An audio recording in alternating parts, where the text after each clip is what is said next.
자, 오늘부터 에스라서를 보는데 에스라서하고 가장 연결되어 있는 책이 바로 역대기입니다. 우리가 역대기를 끝났죠. 거의 같아요. 같은 관점입니다. 저자가 같습니다.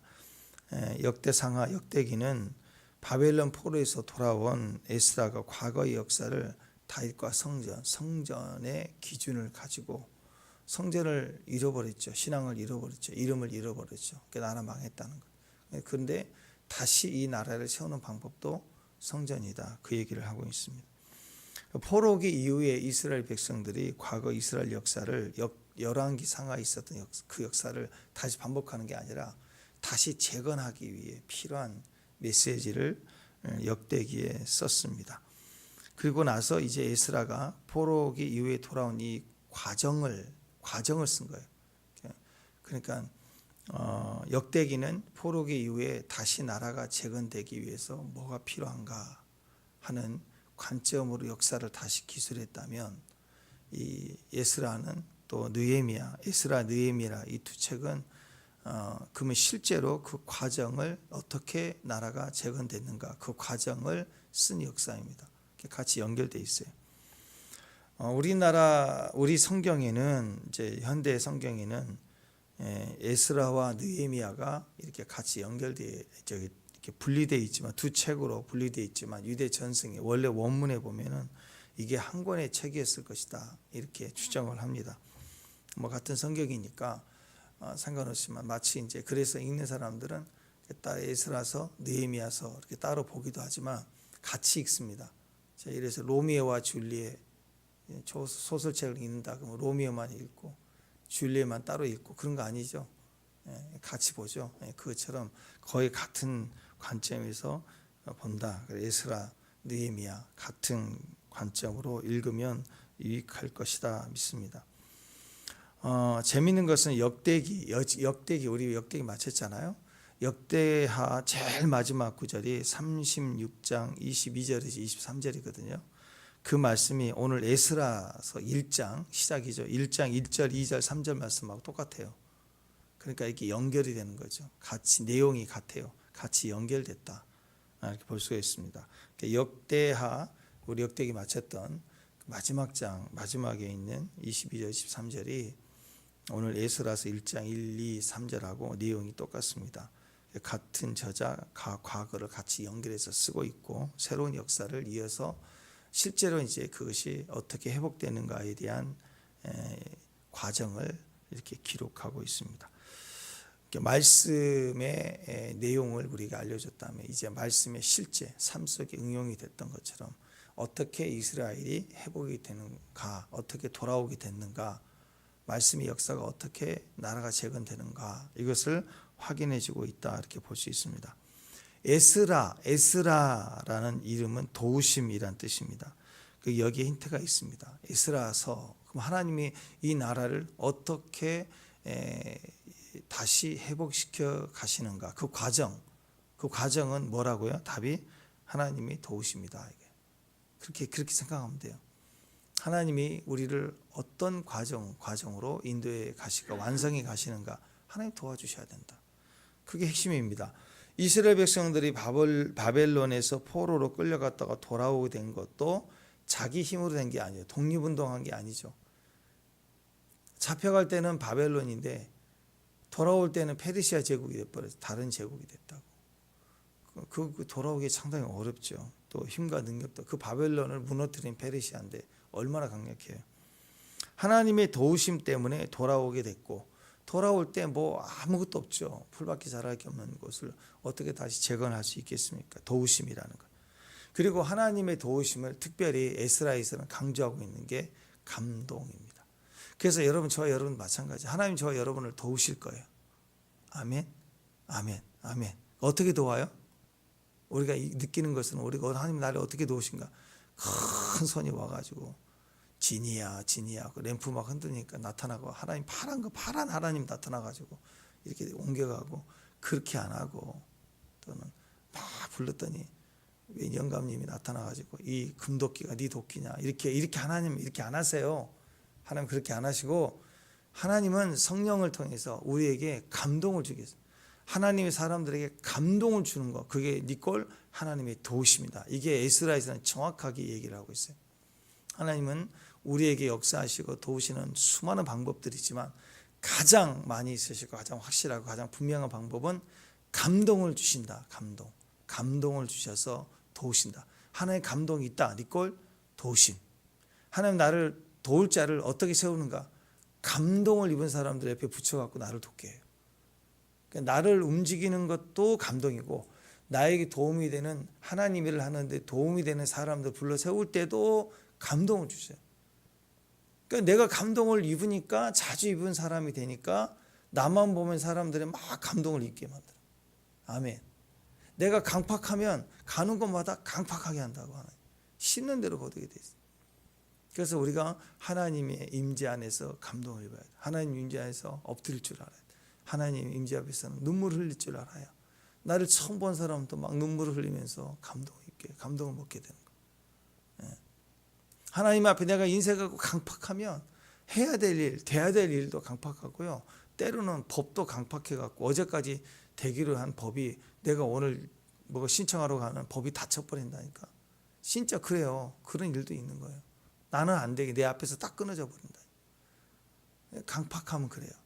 근데 반대로 감동이 있으면 길도 감동이 열리고 사람도 감동이 열리고 세상의 법도 감동이 열려서 나까지만 딱 되고 막 이렇게 된다고. 보너스가 되고 막차에 이렇게 막 넘어가게 되고 이렇게 된다고. 그래서 여러분 우리가 에스라서를 묵상할 때 이 감동, 하나님의 감동하심으로 움직인다라는 거, 이게 확신 있게 우리 안에 믿음으로 이렇게 세워졌으면 좋겠습니다. 우리도 마찬가지입니다. 내 자신 내 힘으로 내가 일어서고 내 힘으로 내가 독립해지고 일어나고 회복되고 세워지고 내 힘으로 뭔가 건축되고 절대 그런 거 아니에요. 하나님이 도와주시면 된다예요. 하나님 도와주시다. 어떻게? 감동하심으로. 그래서 먼저 우리가 기도할 때 하나님 나를 도와준다. 그럼 너무 막연하잖아요. 그보다 더 가까운 방법은 지금 내가 감동을 먹는 거예요.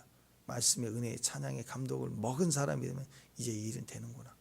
이 일을 시작하기 전에 방법은 없는데 막 가슴이 뜨겁게 감동을 막 올라오는 거예요. 감동이. 이 일은 되는 거예요. 되게 돼 있어요. 이 관점을 꼭 잊지 말았으면 좋겠습니다. 범죄했던 유다가 하나님의 말씀대로 70년 만에 포로 생활에서 돌아오는 과정입니다. 특별히 종합적으로 우리가 회복되는 과정을 정리해 보면 세 사람을 통해서 연결이 됐죠. 첫 번째 스룹바벨을 통해서는 성전이 재건되고, 에스라를 통해서 오늘 본문의 에스라를 통해서는 영적인 게 재건돼요. 영적인 게. 성전만 재건되면 안 되죠. 그 안에 소프트웨어, 영성이 들어가야죠. 영성 없는 건물만 지금 무슨 의미가 있겠어요. 그렇죠? 네. 느헤미야를 통해서는 성벽을 또 재건하는, 성전, 영적인 거, 물리적인 거, 그 다음에 성벽이라는 재건. 이 세 사람을 통해서 전체가 돌아오는 과정이 정리가 됩니다. 느헤미야는 세상과 구별되는 경계죠. 성벽이니까. 무너진 성벽. 세상과 구별되는 제일 성막들과 같은 세상과 구별되는 경계를 딱 세운 사람이 느헤미야. 느헤미야가 이 세상의 출입을 내가 봉한다. 함부로 들어오지 마. 딱 세상의 성벽, 세상과의 구별을 정했습니다. 스룹바벨은 영적인 건물을 지었어요. 영적인 장소를 지었어요. 근데 오늘 에스라는 영성을 재건한 거예요. 영성을 재건했다, 이렇게 볼 수가 있습니다. 자, 이 세 사람이 각각 자기의 부르심대로 이렇게 역할을 해냈는데 그걸 통해서 하나님이 자기 땅으로 돌아오게 되는 일을 이루어냈습니다. 마찬가지로 지금도 그렇습니다. 하나님 일할 때 역할과 분담이 필요하고 은사대로 가는, 기름 부음대로 가는 거예요. 한 사람이 다 하고 그다음 바톤 이어서 또 한 사람이 다 하고 그렇게 쭉 가는 게 아니고 연합을 통해서 같이 가는데 그 방법이 뭐냐? 각각 다 감동을 입어요. 그러니까 세상의 경계에 대한 뜨거움이 있는 사람, 느헤미야. 성전 건물과 이것을 예배 장소를 세우려는 뜨거움이 있는 거야, 스룹바벨. 에스라는 그것보다 예배 자체, 주에 향한 중심, 사랑, 여호와께 돌아가는 뜨거운 중심, 이게 에스라에게 있었다고. 감동을 가진 것이 다 달라요. 그래서 하나님은 이렇게 감동을 가진 사람들을 통해서 하나님이 일을 하셨다. 특별히 오늘 에스라서를 보면 에스라에게 있어서는 에스라 개인적으로도 여기 보면은 제사장 여호수아가 있어요. 영적 지도자로서 제사장 여호수아가 있고 또 정치적 지도자로 스룹바벨이 있었어요. 같이 등장을 합니다. 그래서 에스라는 늘 이들과 연합해서 혼자 다 하지 않고 제사장 여호수아의 또 견해 한쪽으로 또 왼쪽으로는 스룹바벨 정치적인 힘, 세상에 어떤 도움도 필요하잖아요. 양쪽을 가지고 서로 기도를 하면서 하나님의 나라 이스라엘을 재건했다라는 것입니다. 그래서 1장에서 오늘 말하고 있는 게 바로 하나님이 우리에게 주신 복이에요. 성전, 예배, 또 성벽, 이스라엘 성읍의 회복, 이 모든 것들이 다 하나님 우리에게 주신 복인데 이게 사명으로 다 연결되어 있어요. 각자의 사명, 각자의 사명에 뜨거움의 사명, 감동이 있는 사명이 있는데 그 사명이 서로 연결이 되어 있어요. 그래서 전체 나라가 회복이 되었습니다. 그래서 오늘 하나님의 말씀을 우리가 성경의 전체적인 역사에 비추어 보더라도 마찬가지예요. 이스라엘 전체를 가나안으로 이끌 때도 이스라엘 전체가 거할 성읍, 가나안 땅을 주시기 위해서 먼저 성막이라는 곳을 세우게 하시잖아요. 먼저. 그리고 안에 법궤를 두게 하시잖아요. 예배가 계속 흘러가게 해야 돼요. 그래서 축복, 블레싱은요, 사명에서 나와요. 이 땅이 돈을 많이 가지고 소유를 많이 해도 사명 없는 돈은 그냥 지푸라기에 훅 하면 다 날아갈 거예요. 반드시 소유는 사명과 연결되어 있어야 돼요. 내가 필요한 게 있죠. 일이에요. 일. 가난해도 일이고 부자 돼도 일. 나이가 들수록 미도 작아지잖아요. 부자가 되고 소유가 많아지면 10끼씩 먹나요? 하루에 100끼를 먹나요? 아니에요. 더 줄어들어요. 젊었을 때 한 끼보다 양이 줄어든다고. 또 집이 크면 필요에 따라 뭐 내가 필요한 여러 가지 작업용 차가 많으면 차도 많을 수 있겠지만 차가 막 100대씩 가지고 다니는 부자 봤어요? 없잖아요. 그러니까 내가 소유의 내 필요는 1이에요. 1. 조금 많으면 2 정도. 그러면 나머지는 다 뭐예요? 100이 되든 1000이 되든 억이 되든 다 사명과 연결시켜야 됩니다. 모든 축복은 사명이에요. 그리고 또 한 가지는 외적으로는 사명이면 내적으로는 예배예요. 예배. 아무리 소유가 많아도 예배에 불붙어야 돼요. 예배가 흐려지면 망하는 거예요. 소유가 많은데 사명이 흐려지면 망하는 거라고. 돈은 많은데 사명이 흐려지는 사람들, 기드온처럼 애복 같은 거 만들려고 그래. 자꾸 뭐 형상 만들려고 한다고. 상징 만들려고 한다고. 그러다 망하는 거잖아요. 그러니까 우리가 축복이라는 것은 결과적으로 계속해서 사명이 흐려지면 안 되고 또 내명인 예배가 자꾸 흐려지면 안 돼요. 예배가 흐려지는 순간 무너져요. 천하의 다윗도 왕이 되고 나라가 강건해졌을 때 괜히 예배가 흐려지죠. 새벽기도 흐려지죠. 그러니까 바세바 범하는 사건이 드디어 시작이 되는 거 아니에요. 그러니까 여러분 예배는 어떤 것으로도 대처가 되거나 타협이 될 수 없어요. 뜨거워야 돼요. 갈수록 그날이 더 갈수록 주님의 임재가 가까이 오니 그의 나라가 가까이 올수록 더 뜨거워야 되죠. 불타야 된다고요. 축복합니다. 예. 그리고 사명이 더 감당하고 싶은 사명이 불타올라야 돼요. 이게 한참 흘러가야 된다라는 것입니다. 믿음은 현실적으로 가능한가 아닌가 하고 현실을 보는 게 아니라 믿음은 약속을 보는 거예요. 약속. 믿음이라는 것은 철저히 약속을 볼 때 우리 안에 믿음이 생깁니다. 현실을 계속 따지면 가성비 따지고 안 될 것 같은데 그러면 안 되는 거예요. 도전이 안 되는 거예요. 그래서 항상 약속을 기억하고 그 약속을 기대하고 그 약속을 바라보는 것이 믿음입니다. 그러니까 약속은 현실이 어두워지면 어두워질수록 더 큰 믿음을 요구할 수밖에 없어요. 그러니까 이상하게 현실이 어두워지니까 현실에 실망을 하게 되고 약속을 바라보게 되는 거예요. 그러니까 믿음은 더 강해지는 거라고. 축복합니다. 축복합니다. 내가 회색인데 뒷 배경이 하얗면 나는 검한 사람처럼 보인다고. 내가 회색인데 뒤가 시꺼매. 그러면 나는 흰색이라고 그래. 사람들은 나 흰색이라고 그런다. 바뀌어요.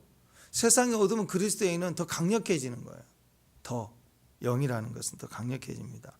근데 믿음이 아닌 사람들, 믿음이 아닌 걸 붙잡고 온 사람들은 세상이 조금만 어두워지면요, 다 꺾어져 버려요. 실망해버리고 다 꺾여진다고. 그래서 여러분, 성경의 모든 영적 거장들이 하나님 앞에 훈련받고 연단받지만 신기합니다. 그가 영으로 딱 성장해 가서 올라갈 때쯤 되면요, 갑자기 세상이 확 어두워져 버리는 거예요. 더 악해져 버리는 거예요. 그걸 통해서 더 순결하고 더 이렇게 버리는 거예요. 그게 이기는 거라니까.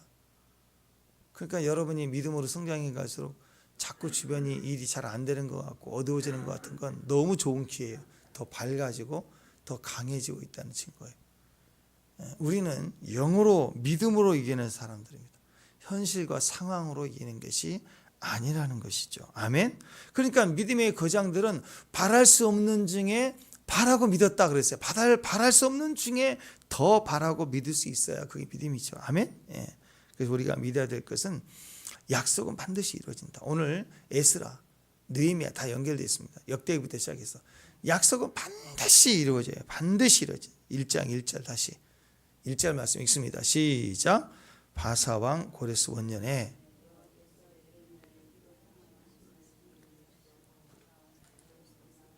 감동시키심에 저가 온 나라에 공포도 하고 조소도 내려가고. 1절에 얘기하는 게 뭐냐면 예레미야의 입으로 하신 말씀이 이루어졌다는. 그러니까 역대기가 지금 에스라 그대로 연결됐죠. 말씀이 똑같이 연결됐다고 말씀드렸죠. 자, 이 과정에서 누가 어떤 과정으로 재건이 됐다고 얘기하냐면 말씀이 예레미야를 통해 예언했던 말씀이 그대로 이루어졌다. 어떻게?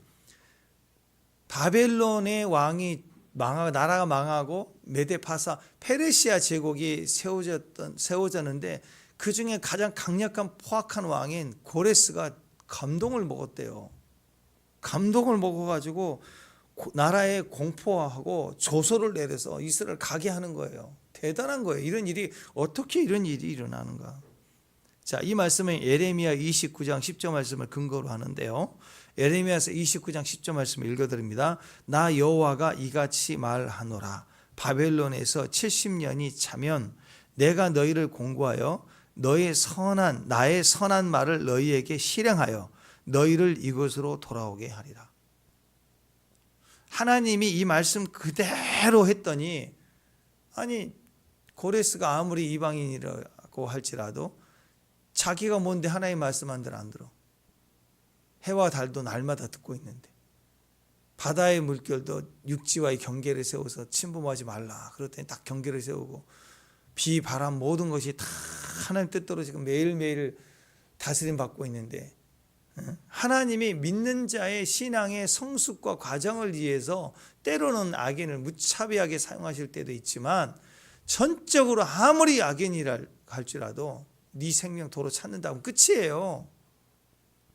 그러니까 하나님이 사이레스 마음 하나, 고레스 마음 하나 감동시키고 뭐 이렇게 못할 것 같아요. 얼마든지 할 수 있는 분이라. 이 성경의 말씀 예언대로 에스라 1장이 이루어졌다. 그리고 그 방법은 감동. 그래서 에스라의 설을 우리가 묵상할 때 내내 우리 마음속에 훈련되고 또 경험해야 될 은혜가 뭐예요? 은혜가 뭐예요? 감동. 감동이라는 단어를 가지고 안경을 쓰고 감동이라는 은혜를 가지고 에스라서를 보고 어떻게 역사하는가. 하나님 역사는 감동으로 역사한다. 감동으로 역사. 그래서 여러분이 감동의 사람이 되십시오. 아멘. 그리고 여러분만 보면 사람들이 막 감동을 먹어야 돼. 아멘. 아멘. 축복합니다. 여러분 처음 본 사람도 막 눈물을 흘리면서 감동을 먹어요. 자, 그게 오늘 에스라에서 우리가 묵상하는 과정에서 얻을 은혜의 모습입니다. 이 사건은 엄청난 사건이고 기적입니다. 출애굽 당시에 홍해가 갈라지는 기적, 엄청나게 큰 기적이고 사건이었잖아요. 그런데 멀쩡한 백성을 어느 날 갑자기 감동이 된다고, 야 이제 니네들 니네 집으로 돌아가 하고 이렇게 돌려보내는 것은요, 홍해가 갈라지는 것보다 정말로 엄청난 기적이에요. 왜냐하면 천재지변이 하나님 말씀으로 움직여지는 것은요, 쉬워요. 인격이 아니니까.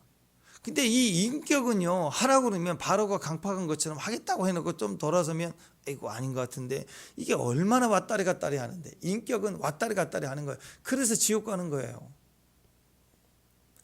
심지어 믿음의 사람도 하겠다고 해놓고 좀 지나면 왔다리 갔다리. 그러니까 믿음의 사람도 아닌 이방인 왕이 어느 날 감동이 된다고, 야 그냥 가 이렇게 한다는 건요, 굉장히 어렵습니다. 그러나 왜 이런 일이 가능하는가? 바로 하나님의 약속은 반드시 이루어지기 때문에. 우리 주변에도 적어도 이 사람만큼은 진짜 마음이 너무 강팍해서 절대로 변화될 수가 없을 것 같다, 그런 사람들이 있거든요. 근데 어느 날 그런 사람들도 변화가 됩니다. 아멘. 하나님이 감동을 주시면 사람은 뒤집어지게 되어 있다. 그 사람을 보면 사람이 변화가 전혀 될 수 없을 것 같은 그런 사람도 사람이 변화시키는 게 아니고 상황이나 매가 변화를 시키는 사람, 시킬 수도 있지만 어떤 사람은 매를 때린다고 되는 게 아니죠. 그렇죠? 사람의 어떤 상황이 아니라 하나님이 일하시기 때문에 변화가 된다라는 마지막 은혜가 있다는 걸 기억해야 돼요. 하나님이 감동하시면 변화되지 못할 사람은 없다. 나라도 바뀐다. 성읍도 재건된다. 하나님이 감동을 주시면, 이거 정말 기억해야 돼요. 그래서 우리가 이제 문제를 부딪혀 나가는 과정에서 기도할 때 예수 이름의 권세, 성전을 향하여 다 필요합니다. 근데 정말 핵심은 뭐예요? 여러분 금식해도 뭐 다 해봐도 안 될 때가 있어요. 그렇지 않아요? 우리 인생 가운데 어려운 일이 있을 때 예수 이름을 건설했더니 되고요, 금식했더니 되고요, 될 때가 있어요. 근데 다 해봤는데 아직도 수년째 안 되는 일이 있어요. 있다니까요. 천하의 조진 물러도 죽을 때까지 안 됐다고. 근데 죽은 이후에 그 친구가 돌아오는 거, 그까지 응답 받았다고 하지만 결국 하나님이 하시는데, 나의 당대 때는 아무리 해봐도 진짜 성경의 모든 권세 능력, 뭐 귀신 마귀 다 쫓고 다 해도 다 해봤는데 안 될 때가 있다니까요, 여러분. 그때 우리가 한 가지 기억할 게 뭐냐? 감동하시면 되는구나. 하나님의 감동이 있으면 되는구나. 그래서 포기하지 말라는 거예요. 아무리 현실이 불가능해 보여도요, 그 일들을 한번 적어보세요. 불가능한 일들이 있을 때 종이에다가 1, 2, 3, 4 이렇게 적어보면, 그리고 적으면서 보면 이거 정말 안 될 것 같은 일, 지금까지 안 됐던 일, 가능성이 없는 일들 다 한번 적어놓고 간절히 기도해보세요. 하나하나를 붙들고 기도해보세요. 그리고 그때 감동이 오면 그걸 적어보세요. 기도 제목 적고 1, 그 다음에 기도를 막 진짜 온 마음을 다 쏟아 기도할 때 내 안에 감동이 올라오는 거. 감동이 올 때 감동을 적어보세요. 그 기도 일지는 그거 쓰는 거예요. 기도 일지는 맨날 1, 2, 3 기도 제목만 자꾸 쓰는 게 아니라, 청구서만 쓰는 게 아니라 기도할 때 느꼈던 감동을 쓰는 게 기도 일지라고. 그게 응답이니까. 기도 제목은 응답이 아니라고. 어떤 사람은 기도 제목 쓰고 옆에다가 응답, 안 되면 가입표, 그 다음날 쓰고. 그래서 기도 책이 보면 옛날에 쓸 때 보면 전부 기도 제목, 가입표, 공표 그것만 있는, 그건 기도 일지가 아니에요. 기도 일지는 기도 제목이 아니라 그때 기도에 내 안에 품어지는 마음들이에요. 감동을 적는 거라고. 그때 떠오르는 말씀, 찬양, 그러면 그걸 계속 쓰는 거예요. 계속 쓰는 거예요. 그 찬양들을 빨간 펜으로 그거 쓰기 시작하는 거예요. 그래서 이 종이를 붙잡고 현실적으로 불가능해 보이는 그 일들을 읽어보며 그 밑에 써있는 빨간 글씨로 써 있는 감동을 믿음으로 선포하는 거라고. 이걸 겹쳐버려야 된다고. 계속. 그러면 문제보다 내가 기도할 때 느꼈던 감동을 썼던 그 감동이 다시 밀려요. 왜냐하면 감동은 실제거든. 문제는 영원하지 않아요. 실제가 아니기 때문에, 사실일 뿐이기 때문에 영원하지 않아요. 어제 머리가 아팠던 거 오늘까지 아플 수도 있겠지만 그게 뭐 1년, 10년 뒤에도 머리가 아파요? 아니죠.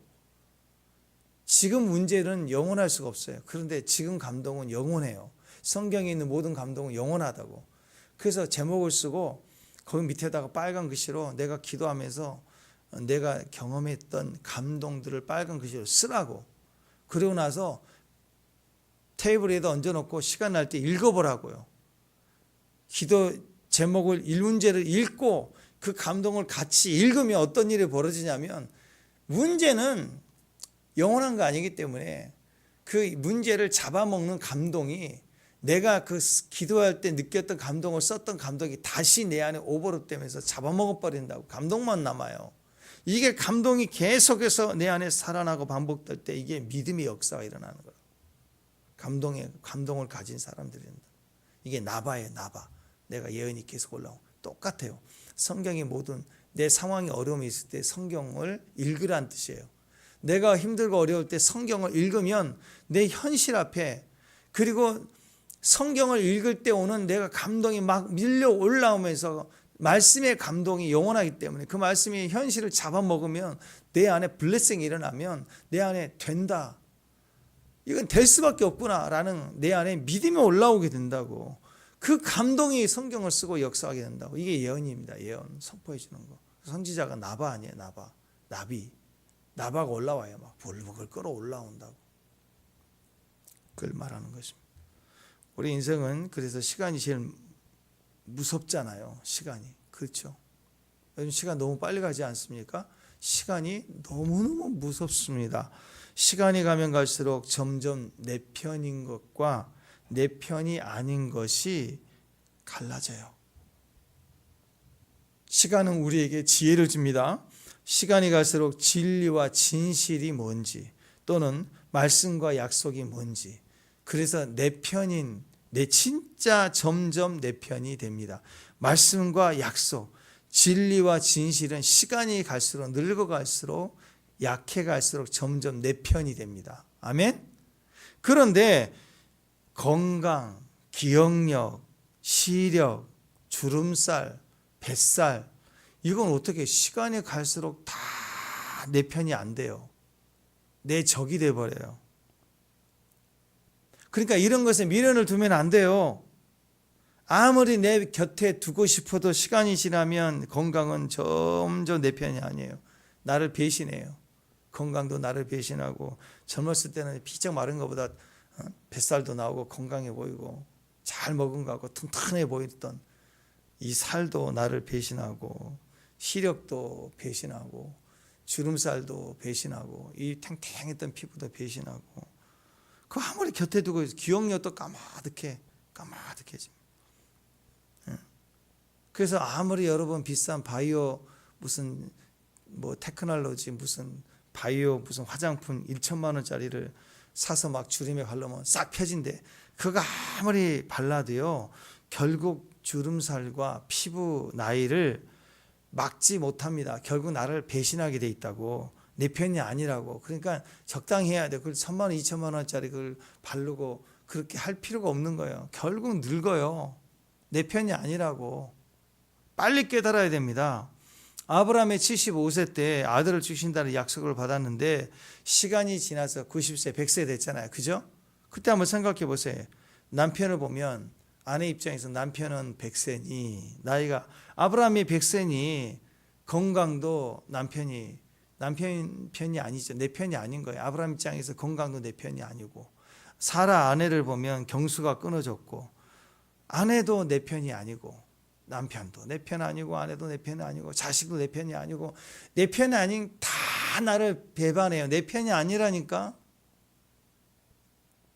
인간적으로는 자식을 낳을 수가 없습니다.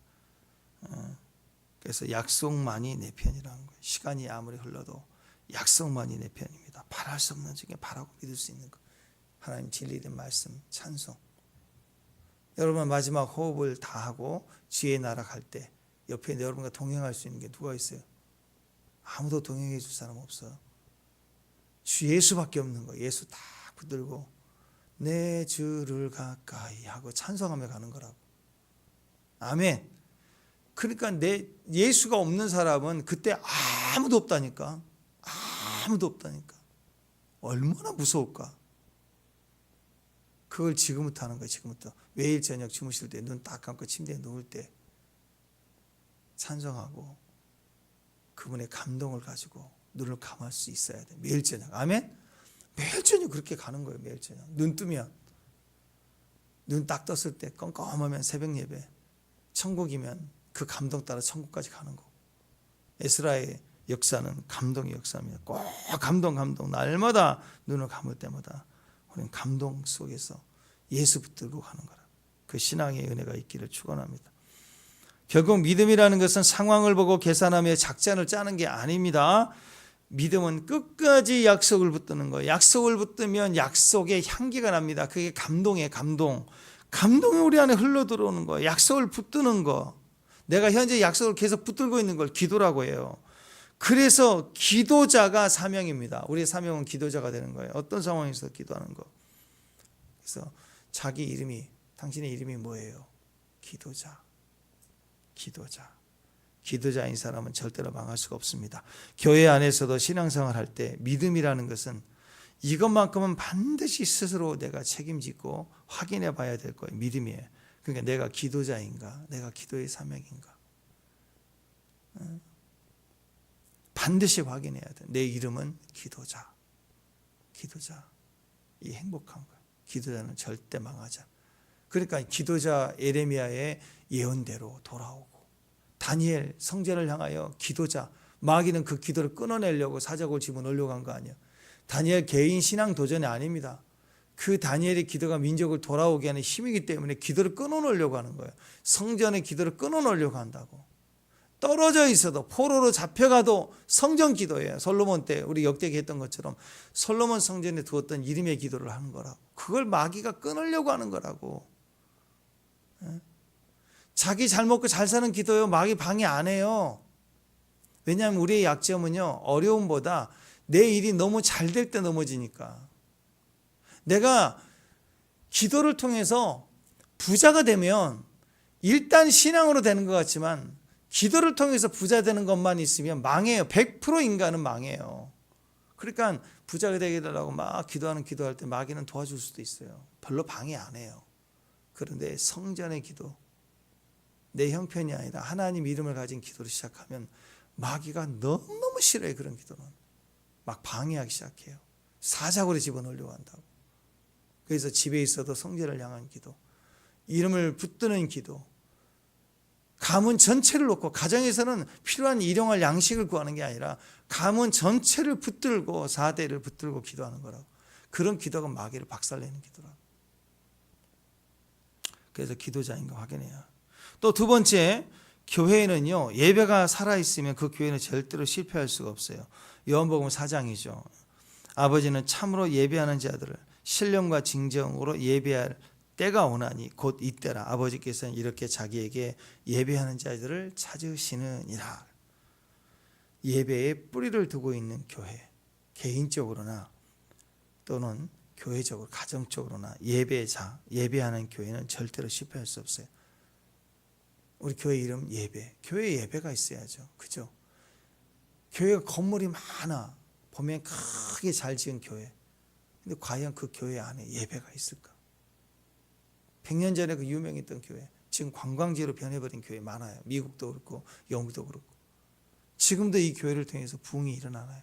지금도 변화받는 사람들이 있나요? 그게 중요한 거거든요. 그러니까 100년 전에 그 엄청난 역사에 기록될 만한 훌륭했던 역사가 있었던 교회보다 지금 개척된 교회가 더 훌륭해요. 하나님 나라 관점에서는. 왜? 생명을 예배 활동을 하고 있으니까. 개척교회를 할지라도 예배를 드리는 것이 진짜인 거예요. 우리 가정도, 내 개인적으로도, 교회도, 기업도 항상 예배자가 돼야 돼. 우리 이름은 예배자. 그러니까 그 예배를 위해서 이스라엘은 돌아오는 거고 그 성전을 세우고 재건하고 에스라는 그 뜨거운 예배를 지금 시본을 영성을 재건하려고 온 거잖아요. 그죠? 또 하나는 선교입니다. 구제입니다. 마태복음 28장 19절 20절 너희는 모든 족속으로 제자를 삼아 아버지 아들과 성령의 이름으로 세례를 주고 내가 너에게 분부한 모든 것을 가르쳐 지키게 하라. 볼지어다 내가 세상 끝날까지 너희와 항상 함께 있으리라. 강력한 하나님 나라와 권위와 능력은 복음을 증거하는 현장에 나타납니다. 복음을 증거하는 사람, 복음을 전하는 가정, 복음을 증거하는 교회, 그런 기업이 돼야 돼요. 절대로 망할 수 없어요. 복음을 가지고 있어야 돼요. 예수 그리스도 메시아의 오심을 가지고 있어야 된다. 그러면 견디지 못해요. 견디지 못해요. 예전에 동영상을 보니까 뱀이 두꺼비를 갖다가 이렇게 먹었어. 그냥 한 번에 확 넣어버리래. 그때 두꺼비가 독을 포하니까 갑자기 으악 하다 뱀이 다 집어넣었다가 다시 토해내. 뭐 독이 나오니까. 예수 믿는 사람들 속에는 신앙이라는 독이 있어요. 믿음의 독, 사랑이라는 독이 있다고. 그거 품어내버리면 원수가 확 삼킬다가 하다가 그거 소화를 못해요. 어둠은 절대로 빛을 소화 못해요. 빛은 비치기만 하면 어둠은 사라지지만 어둠은 빛을 감출 수가 없다고. 섞일 수가 없는 거예요. 우리는 끝까지 빛이어야 돼요. 끝까지 복음 예수를 붙들고 있으면 세상이 삼킬 것처럼 하지만 못 삼켜요.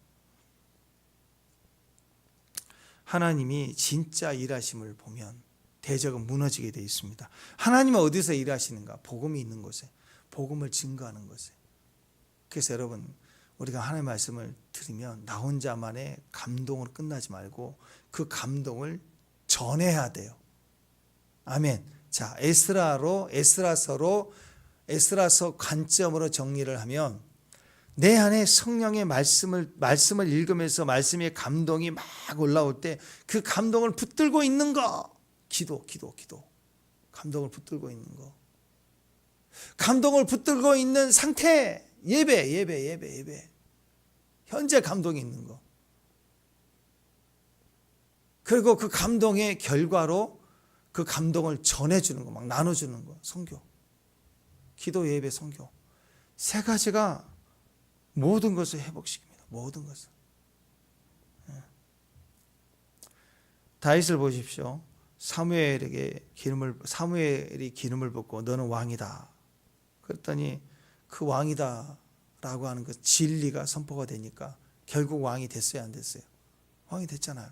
근데 현실은 어땠어요? 왕이다 그랬더니 집에서 쫓겨나고 사위가 됐지만 쫓겨나고 친구들 다 도망가고 원수 삼고. 다윗이 얼마나 힘들었냐면 내가 사위가 되고 힘이 있을 때는 내 앞에서 친구를 했던 사람들이 시편에 보면 왕의 옆에서 나를 중상모략하고 거짓말하고 사울에게 붙어서 했던 그걸 들을 때 얼마나 뒤집어졌겠어요. 점점 현실은 내 편이 아니었어요. 그러니까 진리가 딱 선포되면 너는 왕이야 하나가 선포되는 순간 내 편이었던 모든 것들은 다 떠나가게 되어 있습니다.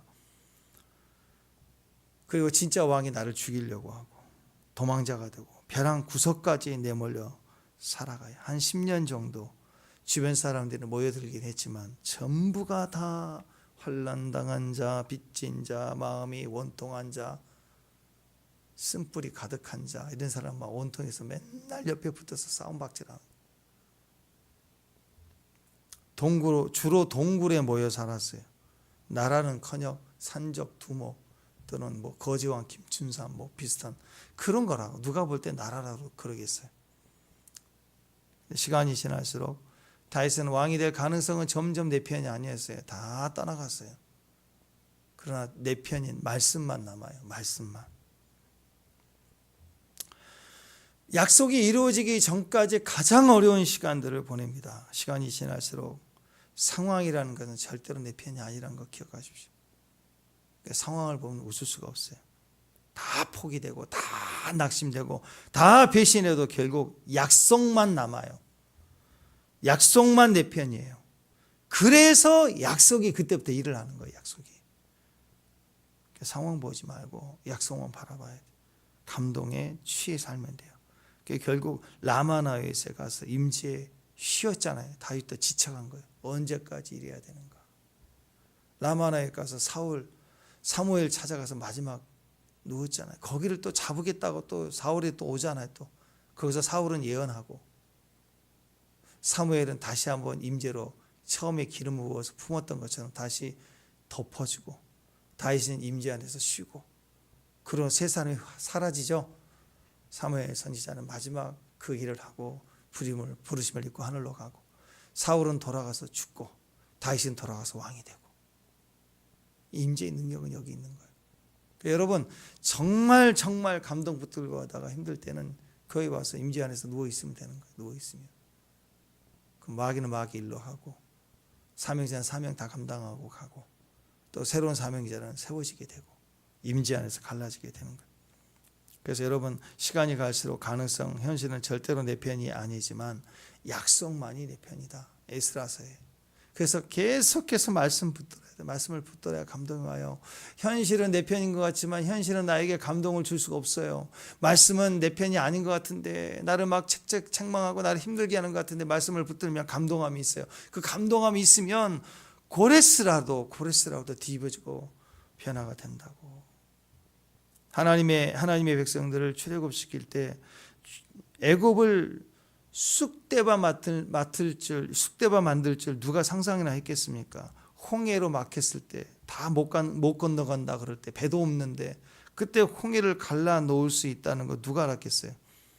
강력한 여리고성을 만났을 때 그거 뺑뺑 돌다가 야 했더니 무너질 줄 누가 알았겠냐고. 이게 다 하나님의 지혜고 감동을 가진 사람들을 통해 역사한 하나님의 방법이었다고. 포로로 잡혀간 지 70년이나 된 민족이 어느 날 갑자기 돌아오게 될 줄 누가 상상할 수나 있겠습니까? 흩어지고 포로로 잡혀갔던 민족이 아무 힘도 없었는데 어떻게 돌아올 수 있습니까? 적어도 그런 일이 일어나려면 민족 계몽 운동을 했던 지하 세계에 무슨 형제단 이런 결사단이 만들어지면서 70년 가까이 독립운동을 하고 있고 계속 정화운동을 하는 그런 일들이 있어야만 그나마 그게 계기가 돼서 조금이라도 변화가 돼서 돌아올 수 있는 힘이 일어나지 않겠어요? 그러나 그런 사람의 힘은 절대로 일어날 수가 없죠. 왜? 제국이 바뀌어버렸어요. 페르시아 제국으로. 더 강력한 제국이 어떻게 나올 수 있어요? 근데 하나님의 방법은 희한하죠. 갑자기 한 방에 고레스 황제가 감동을 받으니까 되더라. 요셉이 13년 동안 연단을 받고 고난받고 감옥에 있을 때 일이 안 됐잖아요. 때가 차니까 하나님이 바로의 마음을 감동케 하니까 꿈을 해석해 주는 걸 보고 잘했다 상급 주고 그냥 보낼 수도 있는데 감동을 먹으니까 바로가 야, 이 인장바지 껴 네가 총리해.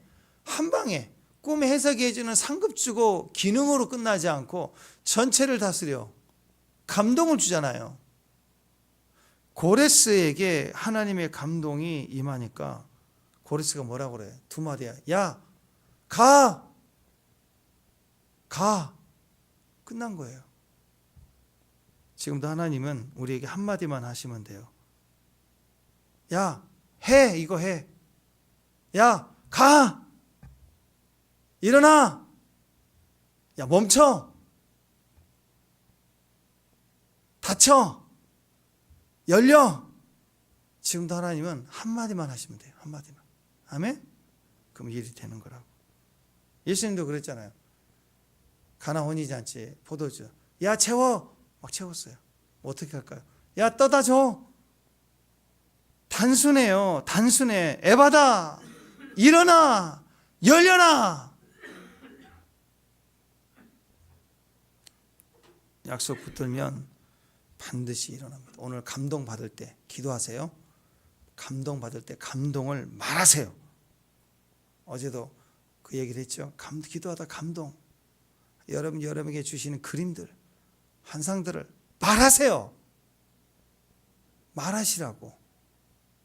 사람들에게 말하지 말고 그 상황 문제에 말을 하라고요. 말을 하라고. 아픈 데다 말을 하고 상황에 말을 하고 내가 뭘 봤다 그런 걸 말하지 말고 말하라. 그 내용을, 감동을 말하라고. 고레스 왕제가 야, 나 이거 감동을 먹었다 계속 말만 하면 그 이루어집니까? 왕은요, 명령할 권한이 있는 거예요. 감동을 모든 것을 야, 가! 이렇게 할 수 있는 권세를 가진 자가 왕이에요. 신하는 꿈을 꿨다고 야, 가! 그렇게 되나요? 안 되죠. 고레스의 오른팔인 신하도 야, 가! 그게 안 된다고. 저와 여러분은 왕 같은 제사장이에요. 하나님 우리에게 기도할 때 감동을 주면 그 감동을 말하세요. 가! 멈춰! 떠나가! 열릴지어다. 오늘 그것을 선포할 수 있는, 감동만 오면 선포하는 저와 여러분이 되시길 주님의 이름으로 축원합니다. 기도하겠습니다. 하나님 감사합니다. 에스라를 통해서 역사하신 하나님 모든 과정 중에 그 하나님의 핵심이 감동임을 선포합니다. 오늘 우리에게도 감동을 주실 때 감동의 언어를 선포하고 기도하고 붙잡는 예배 선포하고 전해주는 선교, 감동의 사람들 되게 하옵소서. 예수님 이름으로 기도합니다.